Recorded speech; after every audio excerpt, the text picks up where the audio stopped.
Well, I just had a chance to pull the countershaft over here and start taking a look at it, and I can tell right away.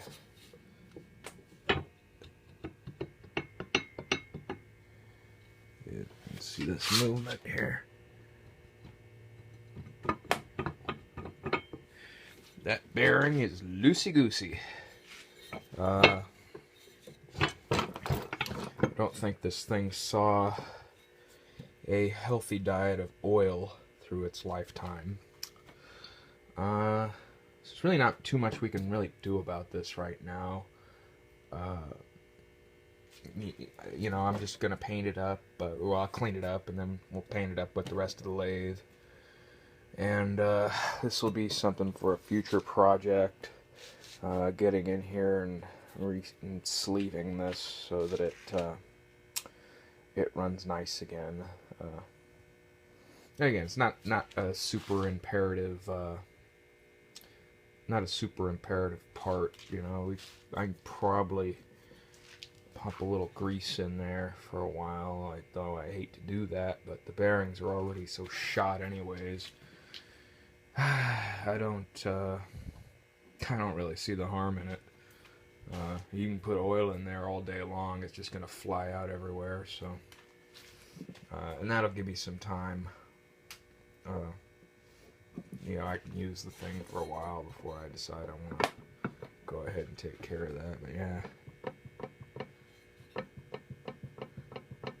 I'm sure you can see that on the video there. Alright, well, I'm gonna set this for aside for a while. I gotta either find a gear puller or I gotta make a gear puller to, or you know, actually in this case a pulley puller to pull this off. It looks like somebody's already tried to get it apart at some point. I noticed that there's no set screws in it. There's no set screw here in the collar, and there's none here. And in this pulley, so somebody probably started on this countershaft and said, boy, if the rest of the lathe is like this, I'm not messing with it. Alright, see you in the next clip. Well, we've got some of our headstock components cleaned up. See, we have our thrust bearing here. Cleaned up rather nicely. The races are in alright shape, so won't have to be replacing that. Here's the shaft for the back gear and the cam, and over here we have the back gear itself.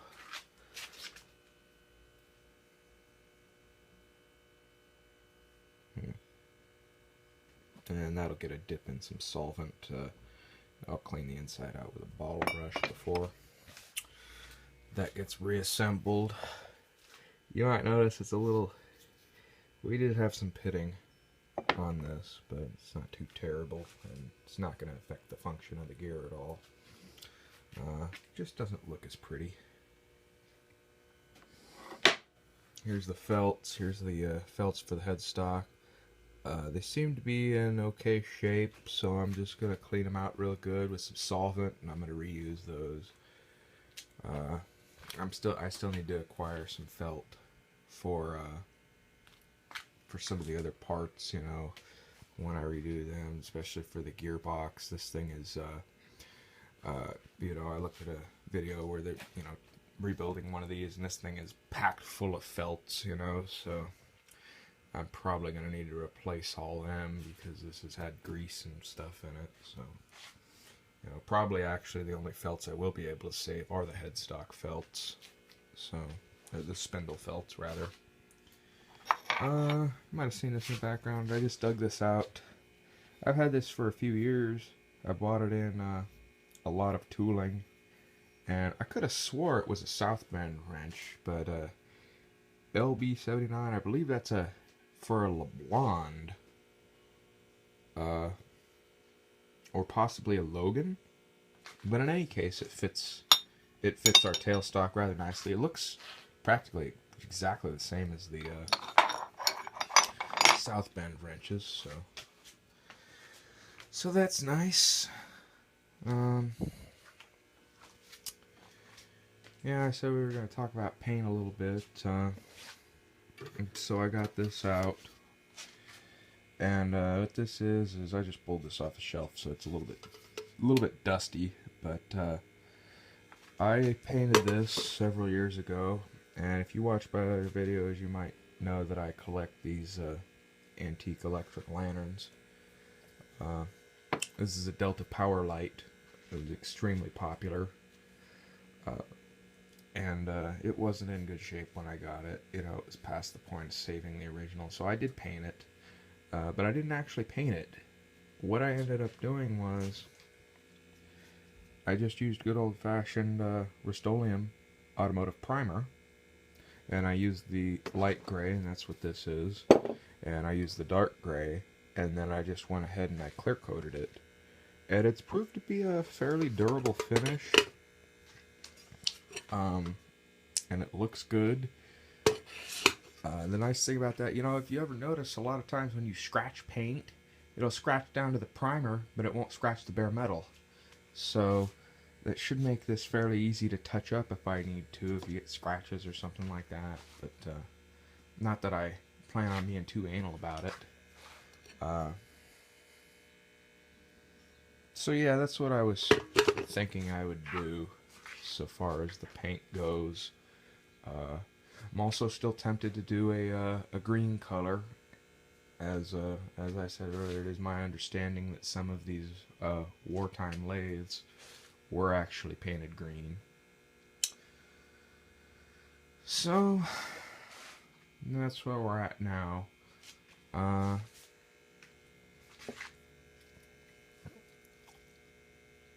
I'll probably just end up going, you know, simple. I get very indecisive, you know, when it comes to paint color until I actually get to the paint store. Anything we do is gonna be a spray finish, simply because I'm just not a fan of the brush. I've seen a lot of people use the brush and do some really beautiful work with it on their restorations. You know, Halligan 142 comes to mind. He did one. He was using a brush. I think Basement Shop Guy did a couple. He's a fan of the brush.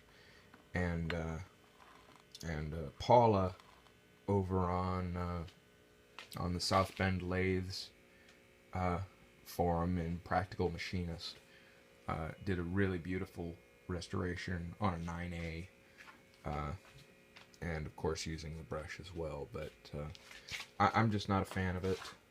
I don't mind the masking as much as I do the actual painting, you know.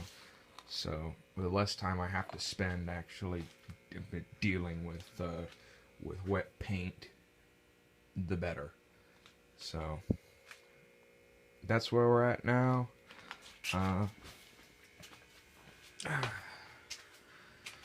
This has just been continuing to chug along here, and I'm gonna go ahead and pull that out soon. Oh, another thing I forgot to mention too is, you know, sometimes the way you set your castings and stuff in here is a little bit important, because you gotta remember this traps gas, or this creates gas, so that gas will be trapped if it can't float up. So like in the ribs here,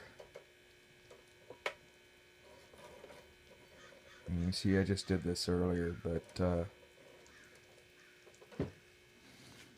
anyways, that gas will get trapped up there in pockets, and you know, it's not working. So also every once in a while, I got the fridge. There's a fridge out here, and I'm always in and out of this. So it's a lot of times, every time I just come into the shop, I come over and I give this a good kick, you know, and maybe I'll come over and kick it on the other side, and that just agitates it a little bit, and it breaks up some of the bubbles that get trapped down there. So little tip, you know, usually kicking things is not good, but hey, it works. Okay, well, probably probably in the next clip or two, we'll go ahead and pull this out and get it cleaned up the rest of the way. Alright. Well, I went and got some paint today. I ended up going with this nice hunter green. You see over here, I've got a couple of the parts shot already. See, there's the compound there hanging up, still drying. Probably do this more outside, but it's dark outside, so anyhow, I just shoot it outside real quick, and then I'm bringing it in here. Here's the bed feet. I've got one of them masked off, and I thought I would take this opportunity to show you, what I like to do to get these edges nice and clean like this when I'm masking these machine surfaces. Is I'll just come in with a knife, like so. It's hard to do this through the camera, but see, whoop.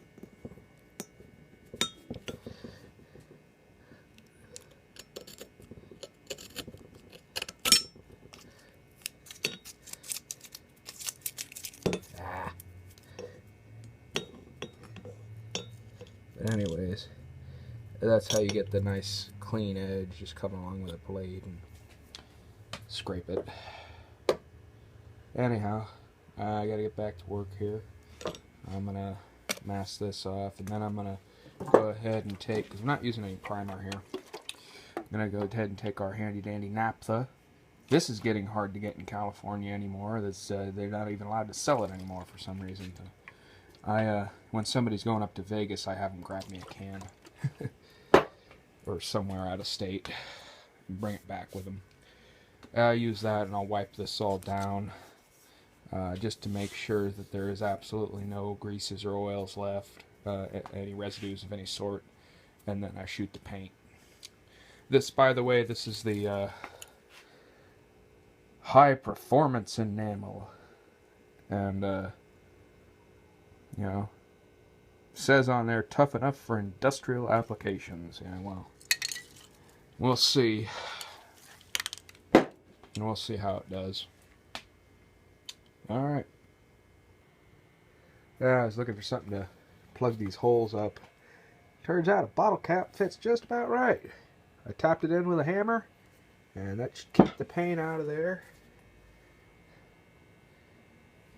I've also left these screws in for the painting, and that way, when the paint's dry, I'll just take those screws out and I'll clean them off real quick with the wire wheel, and everything will be nice.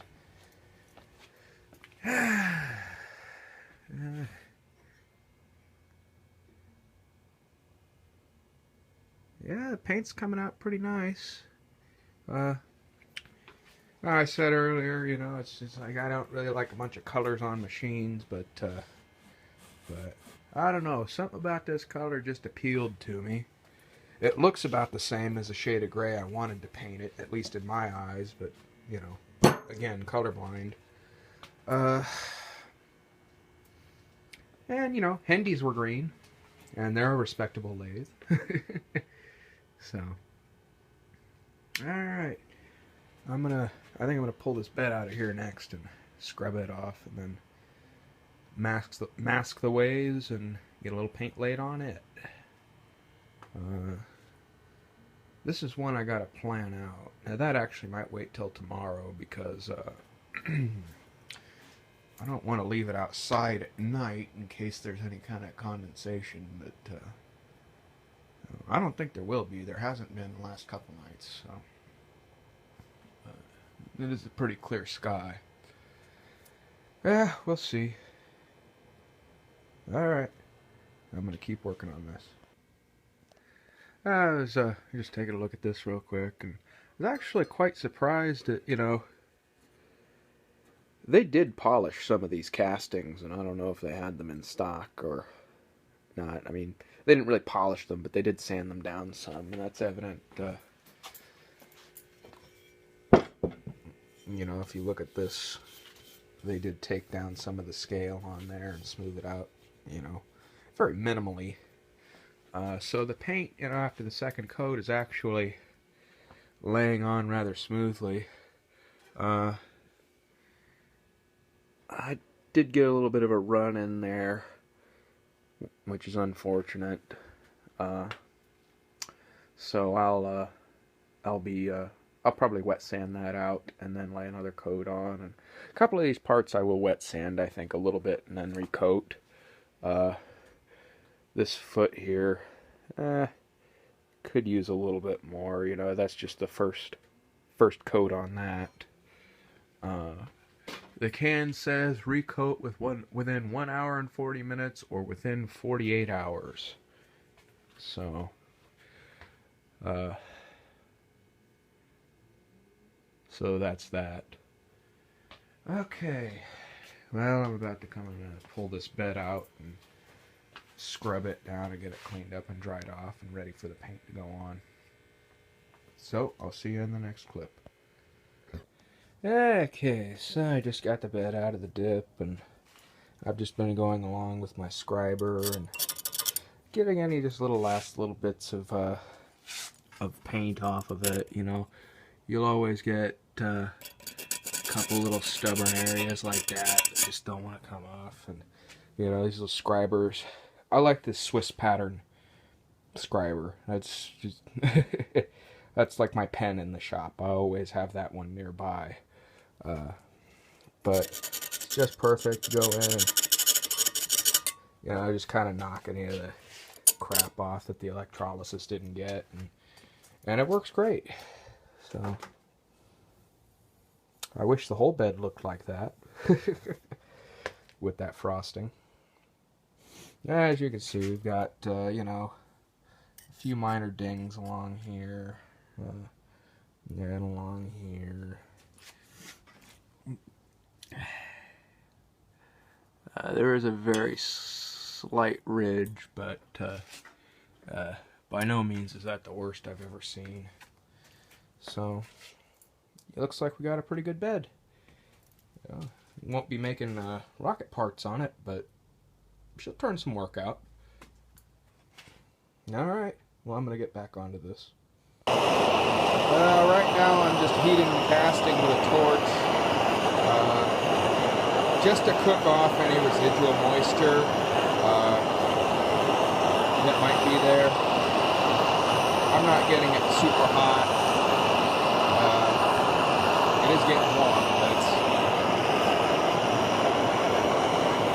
this also helps to get the last any little bits of stubborn paint off. This will loosen them up, and I can go in and kind of just knock them off with my little scriber as I was doing earlier, but I was doing it cold earlier. You'll see that moisture there, this condensation that's actually forming from the temperature change, and then getting cooked off by the torch, as well as any residual moisture that might be in the casting, because cast iron is porous. Alright. Okay, so the bed is clean, it's dry, it's free of oil, and the ways have been masked. So now we're ready to go ahead and shoot the paint. So, see you in the next clip. It's a little easier to show this how I like to trim the masking. And you see that just comes right off like that, nice and clean. So that's the way to do it, and it works perfectly, you know. Alright. Okay. Well, I'm going to wrap up for the night, and I'm going to have to get me another thing of paint here. Probably should have bought a few straight off, but like an idiot, I only grabbed the one. But it's not like I'd got to drive 40 miles to get it either, so. The lathe is looking good. It's beginning to look like it's a lathe again. not some old rusty piece of scrap metal, which is what it almost became. So, yeah, that's about it for now. I got a few runs in my paint job. Uh, I'm gonna wet sand those out and probably give the thing a good wet sanding in a couple of days when the paint's fully cured, and just give it 1 or 2 more coats on the top. I'm rather pleased actually with the way this paint seems to be filling out, but we'll see. We'll see how it does. Still got some more parts I got to pull out of the dip too. Still got the carriage, and I got the cross slide in there, and a bunch of other odds and ends. And still need to get the headstock in as well. I might do that tonight before I go to bed. Okay. Well, I'll see you in the next clip. Well, I said I wanted to get the headstock casting in, so that meant I had to pull the shims out, and I've got 58 thousandths of shim, and I've got 57 thousandths of shim. So, yeah, that's very good news. This headstock should have a long life ahead of it. Anyways, I just thought I'd show that. These will be carefully set aside. I don't think I'm going to get them mixed up and forget which one goes where. So, well, the video is again getting pretty long, so I'm going to go ahead and wrap up for this edition and get it on uploaded. Still have our countershaft to mess with, so we'll probably be doing something with that in the next episode here. It's nice seeing shiny paint again. Yeah, just a little bit of wet sanding on these, and another coat. I don't even think I'm going to put another coat on that. That came out rather nicely. I had to chase a run out on this one, and if you don't know what that means, if I don't have to do it by creating an accidental run in the future painting, I will specifically create a run on something in the paint, and then I'll show you how to go ahead and chase that out.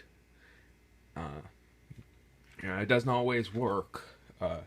It depends on the shape of the part, but you know, it more often than not it works. If you can catch a run while you're spraying, you can chase it out. So stay tuned for that. And if you like these videos, you know, go ahead and like them. If you have any questions or if you have anything to say, by all means, please leave me a comment. And if you'd like to see more, please subscribe. You know, thank you for watching, and have a wonderful day.